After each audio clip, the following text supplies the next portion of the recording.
Tapi Bank Syariah itu terkesan jadi seperti toko kelontong gede.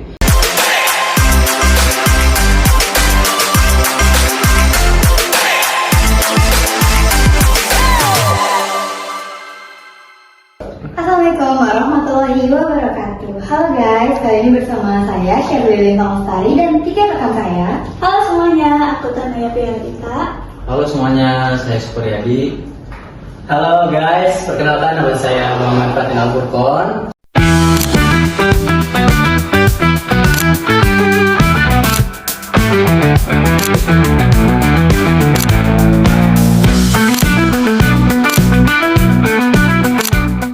Oke, jadi kali ini kita mau membahas mengenai Bank Syariah. Hal pertama yang terlintas dalam pikiran kalian kalau dengar kata Bank Syariah itu apa sih? Wah, ini sepertinya teman-teman di rumah juga cukup setuju ya ketika kita mendengar kata Bank Syariah. Yang terlintas di otak kita tuh pasti satu hal ini nih, yaitu bebas riba. Oh benar, karena berlandaskan prinsip syariah ya tentunya. Betul sekali. Dan juga yang pasti banyak produknya, banyak akad, misalnya ada murabahah, dan akad lainnya. Nah, jadi nggak kalah dari bank konvensional yang kita kenal, Bank Syariah juga memiliki banyak pilihan produk. Oke. Jadi kita fokus diskusinya kali ini itu membahas mengenai margin versus nisbah atau bagi hasil.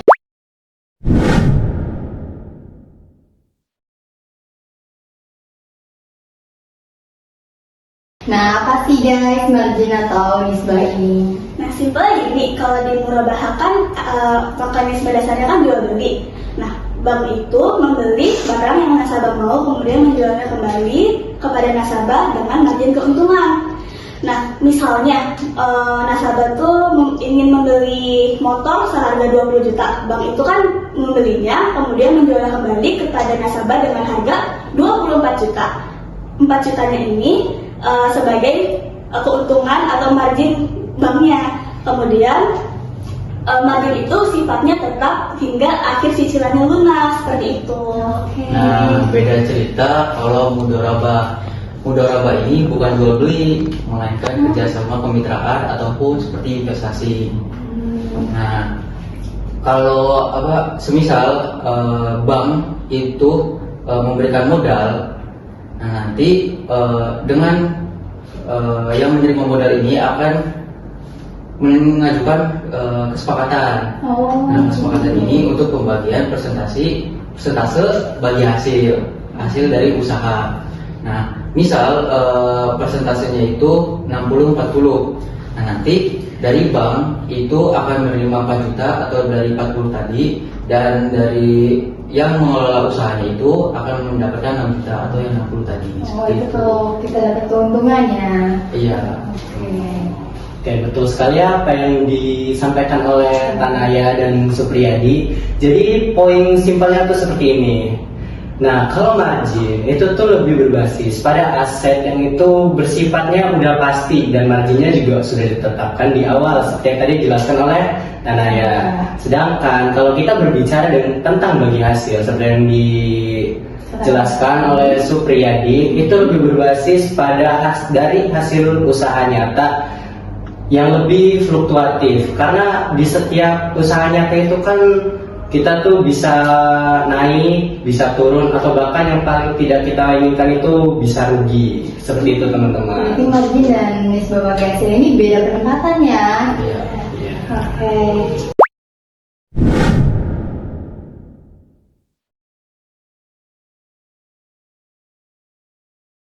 Nah, oke guys, aku udah paham nih sekarang dari penjelasan kalian tentang apa sih bedanya margin dengan nisbah bagi hasil. Nah, tapi nih, saya ketemu di lapangannya, orang-orang tuh ternyata lebih dominan milihnya ke murabahah, kayak hampir 60-70% lah gitu. Kenapa ya kira-kira? Menurut pendapat kalian gimana? Kenapa sih kayak murabahah lebih dominan ya? Iya. Nah, karena dari sisi operasional perusahaan, dari sisi operasional perbankan juga murabahah itu jauh lebih aman dan terukur. Nah, bank kan mengelola dana nasabah ya. Kemudian bank itu wajib untuk mengembalikan uang nasabah itu dengan aman. Nah, di murabahah ini resiko gagal bayarnya itu lebih bisa diprediksi karena cicilannya kan tetap ya di Dan kalau kita lihat dari mayoritas kebutuhan masyarakat sekarang kan banyak yang kebutuhannya tuh konsumtif atau kebutuhan fisik gitu, seperti rumah, kendaraan, seperti itu. Tapi bank syariah itu terkesan jadi seperti toko kelontong gede yang awalnya bunga itu berubah menjadi margin.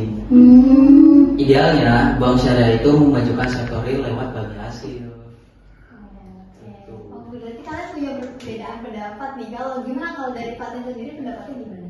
Oke, sebenarnya kalau dari saya itu ada 3 penyebab utama. Yang pertama itu kita bisa menyebutnya seperti asymmetric information atau ketidaksetaraan informasi. Karena kita logikanya gini, kita kan sebagai bank, kita tuh nggak tahu nih nasabah itu 100% akan jujur melaporkan hasil keuntungan mereka atau tidak kan. Ya kita kalau dilihat dari sudut pandang dari nasabah, tentu kita kan nggak mau rugi. Ya, betul Nah, sih. yang kedua itu ada yang namanya high monitoring cost. Nah, kalau kita pakai sistem bagi hasil ini, tentunya dari sistem perbankan itu kan pasti akan menggunakan namanya audit pembukuan. Nah, itu tuh pasti biaya lagi kan lebih mahal. Nah, yang terakhir itu yang namanya moral hazard. Karena ada aja kan pasti kalau kita dipikirin lagi pasti nggak semua orang itu bisa kita bilangnya rajin lah. Pasti ada aja yang menyepelekan atau malas-malasan. Karena kan mereka tahu nih kalau dalam sistem bagi hasil segala kerugian yang bukan disebabkan oleh kelalaian nasabah itu tuh masih dipegang oleh bank. Jadi seperti itu. Oh, kesimpulannya berarti merubah sendiri itu titik kompromi dari bank ya, agar bank tuh bisa terus berkompetisi di era sekarang, tapi nggak redup gitu. Jadi mereka tuh lebih dominannya di murabaha. Gitu. Berarti kalau murabaha tadi sih ya cukup tinggi ya resiko untuk banknya. Oke.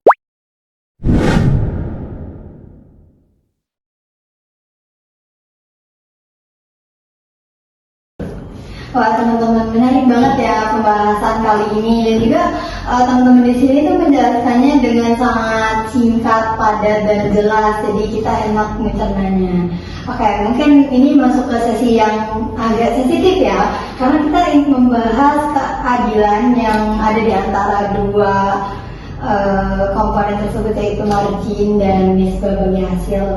Gimana sih prinsip keadilannya menurut kalian itu tuh apa? Timpang atau menurut kalian tuh dua-duanya udah adil gitu? Kalau dari saya mah jelas ya, kalau dalam murabaha itu setiap risiko penurunan nilai aset atau kegagalan bisnis nasabah itu ditanggung sendiri oleh nasabah. Pihak banknya itu sudah pasti untung lewat margin yang telah dikunci di kesepakatan awal. Nah, di mana keadilan sosialnya jika seorang nasabah yang usahanya itu sedang bangkrut, tetapi cicilan marginnya itu tidak berkurang sama sekali. Padahal nasabah ini sedang kesusahan nih, tapi banknya itu udah pasti untung nih lewat margin. Itu gimana titik letak keadilannya? Nah, menurut saya sistem bagi hasil itu terlihat lebih adil karena saat nasabah itu sedang mengalami kerugian usahanya, ini di luar dari kelalaian nasabah ya. Nah, itu bank itu akan sama-sama menanggung risiko yang diterima. Itu. Jadi saya yang mudharabah. Ya, kalau secara skema hukum Islam, murabahah itu adil karena bank itu kan benar-benar memiliki barangnya dulu di awal, kemudian sebelum dijualnya ke nasabah kan. Jadi itu ada perpindahan kepemilikan dan resikonya itu di awal. Nah, beda kalau di bank konvensional yang meminjamkan uang kemudian ada minta pengembalian lebih atau yang biasa kita kenal riba.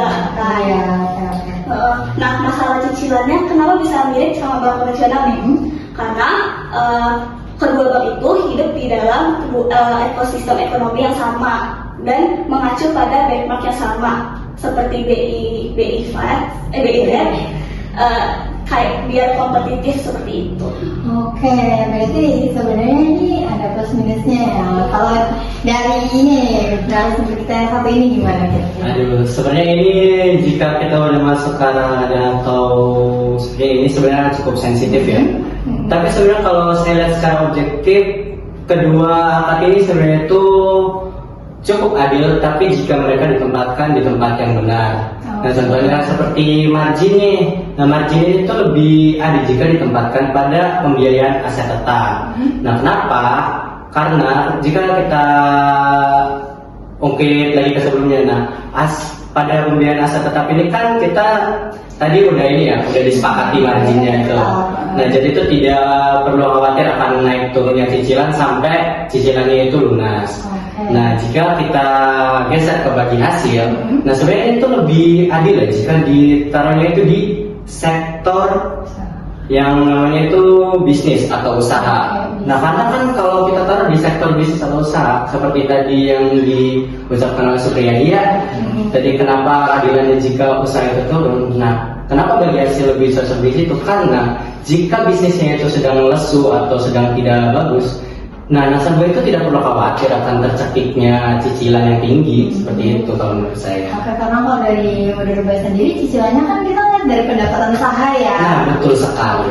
Nih berarti ada ininya ya, ada titik komprominya Ya. dijelaskan oleh Pak Pian sendiri. Oke guys, berarti kalian kalau ingin mengambil pembiayaan di bank syariah tuh kalian harus benar-benar tahu gitu kalian tujuannya apa, mengambil pembiayaan tuh untuk apa, biar kalian bisa milih dan gak salah gitu ya, biar kalian bisa tahu nih mau yang mudorobah atau murobaha, mau yang pakai margin atau bagi hasil gitu. Betul sekali.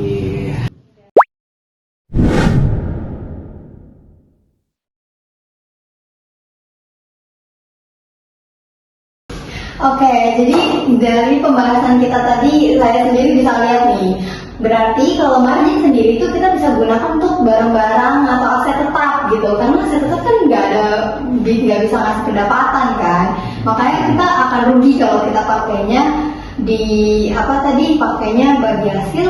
Iya, betul bagi hasil. Nah, lalu untuk nisbah atau bagi hasil sendiri cocoknya di usaha tentunya, karena di usaha tentu kita ada pendapatan.